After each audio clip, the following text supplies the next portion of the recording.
دعا کرے اس کو بھی بخش دے، تو میں دعا کر کے اپنی بخشش پکی کر رہا ہوں۔ تو والدین کے لیے دعا کرنا اللہ کی رحمت کو دعوت دینا ہے۔ تو فرمایا کہ جاؤ اویس بن عامر کو جانا اور جا کے اس کو میری امت کے لیے دعا کا کہنا۔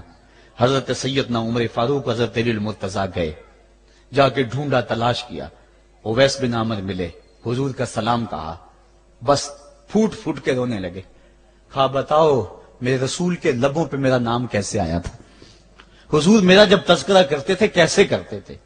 یہ درد دیکھا تو بولے کہ کیا آپ اتنی محبت رکھتی ہیں تو پھر ملنے کیوں نہیں آئے حضور کو؟ اتنا جو پیار رکھتے ہیں تو زیارت کرنے کیوں نہیں آئے؟ تو حضرت اویس کرنی نے بات کے رخ کو بدلا، کہا تم نے میرے رسول کو دیکھا؟ تم نے میرے رسول کی زیارت کی ہے؟ کہا ہاں ہم تو صبح و شام وہاں رہے ہیں۔ کہا پھر بتاؤ حضور کے یہ ابرو جڑے ہوئے تھے یا کھلے ہوئے تھے؟ اب دونوں حیران ہو گئے۔ کہا تم نے تو دیکھا، میں نے تو دیکھا نہیں، تم بتاؤ نا، پھر میں تو گیا نہیں، مجھے کہتے ہو گیا نہیں، تم بتاؤ حضور کے ابرو جڑے ہوئے تھے یا کھلے ہوئے تھے؟ حیران ہیں، کہا حضور آپ ہی بتلائیے۔ کہا کوئی دور سے دیکھتا تو جڑے ہوئے نظر آتے، قریب آ کے دیکھتا تو کھلے ہوئے نظر آتے۔ یہ وہ ہے جو ماں کی خدمت کرتا رہا اور حضور کے دربار میں حاضر نہیں ہو سکا، لیکن حاضری اس کی تھی، وہ جہاں بھی تھا وہ نبی کے قرب میں تھا۔ تو اس لیے ماں باپ کی خدمت اتنا بڑا وظیفہ ہے۔ حضرت بایزید بستامی کہتے ہیں میں نے حق معاف کروا لی اپنی ماں سے، کہ ماں تیرے حق ادا کروں یا اللہ کے حق ادا کروں؟ تو مجھے اپنے حق معاف کر دے، میں اللہ سے اپنے حق معاف کروا لیتا ہوں، اپنی اللہ کو راضی کر لیتا ہوں۔ جنگلوں میں گھومتے رہے، 12 سال بیت گئے، ایک دن دوبارہ آئے، بستان کی سمت سے گزرے، خیال آیا چلو ماں کو سلام کر جاؤں۔ تہجد کا وقت تھا، رات کا وقت تھا، دروازے پہ کھڑے رہ گئے کہ میری ماں سوئی ہوگی، میں نے کبھی کوئی خدمت نہیں کی ماں کی، تو اب اٹھا کے تکلیف کیوں دوں؟ ساری رات کھڑے رہے۔ جب تہجد کا وقت گزرا تو نالی سے پانی آیا، سمجھ گئے کہ میری ماں تہجد کے لیے اٹھی ہے، دروازے کے قریب ہو گئے تو ماں نے ہاتھ اٹھا لیے، کہا اللہ میرا بیٹا بایزید تیری طلب میں نکلا ہوا ہے، میں نے اسے اپنے حق معاف کر دیے، تو اس کو اپنا وصال عطا کر دے۔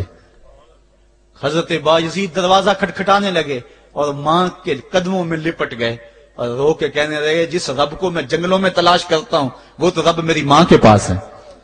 تو ماں کی دعاؤں میں اللہ کی رضا ہے، ماں راضی ہو جائے تو سمجھ لو خدا راضی ہے۔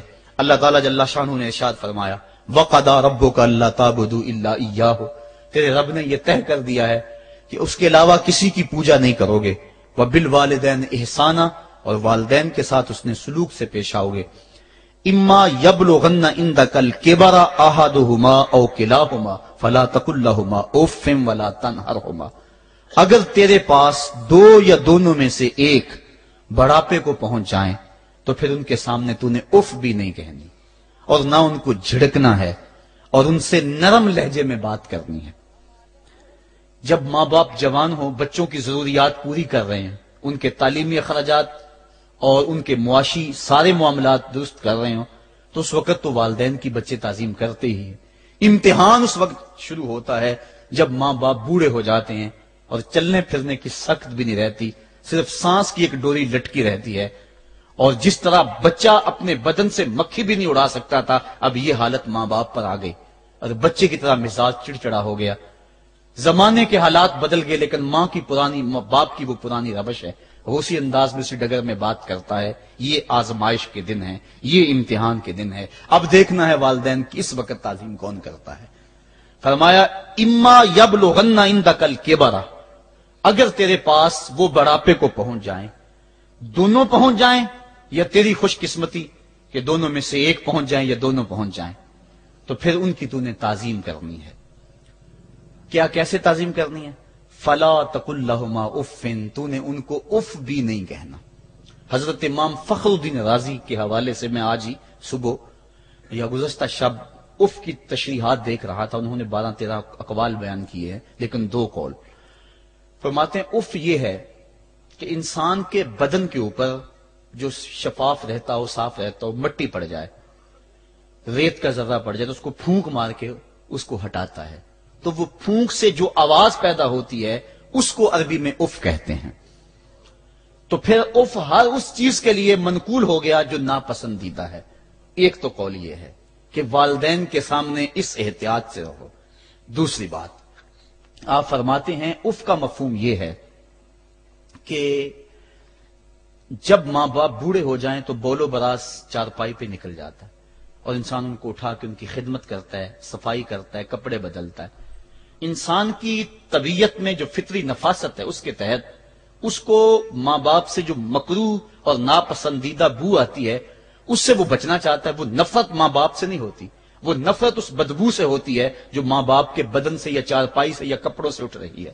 تو بندہ اپنے جو ہے وہ ناک پہ کپڑا رکھ لیتا ہے اس بدبو سے بچنے کے لیے۔ تو اف کے مفہوم کو بیان کرتے ہوئے حضرت امام راضی کہتے ہیں کہ انسان کو اس بات سے بھی روکا گیا ہے کہ تو اپنے ناک پہ کپڑا رکھ کے اگر ان کو صفائی کر رہا ہوگا تو ماں باپ کے نازک دل پہ کہیں یہ بوجھ نہ آ جائے کہ میرا بیٹا مجھ سے نفرت کر رہا ہے۔ اس لیے والدین کی تعظیم کا عالم یہ ہے کہ تو کھلے ناک سے ان کی خدمت کرے اور وہ بدبو سہتا رہے اور اپنے ناک کے اوپر کپڑا بھی نہ رکھے کہ تیرے ماں اور تیرے باپ کے دل کے اندر اتنا خلال اور ملال بھی پیدا نہ ہو۔ یہ ہے اف کا زمرہ۔ حضرت امام حسن رضی اللہ تعالیٰ عنہ نے ساری زندگی اپنی والدہ حضرت فاطمہ زہرا کے ساتھ بیٹھ کے کھانا نہیں کھایا تھا۔ ایک دن حضرت سیدہ فاطمہ نے